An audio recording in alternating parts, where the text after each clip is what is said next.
Well, in today's reading, we come to the end of Job going back and forth, arguing with his three friends. We've seen this for the majority of the book now.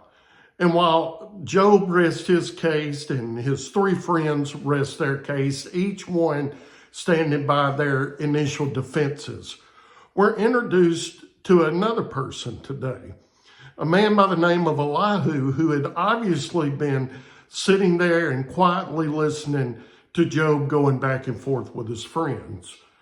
Now, Job ended his defense by stating in chapter 31 that he has abstained from things such as lust and lies and adultery. In justice, he had not been uncharitable towards people. He had refrained from materialism, paganism, and he couldn't even think of a secret sin that would cause all this. And Job is showing his innocence. He's laying out the proof there, and in doing so, he's justifying himself. And Elihu had a problem with this. And so let me read to you Job chapter 32, verse 1 and 2.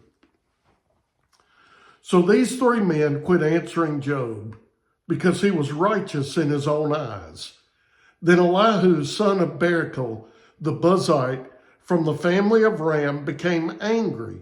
He was angry at Job because he had justified himself rather than God.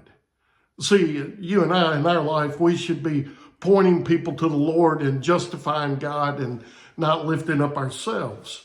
And that's what Elihu had a problem with Job, is that he was so focused on himself.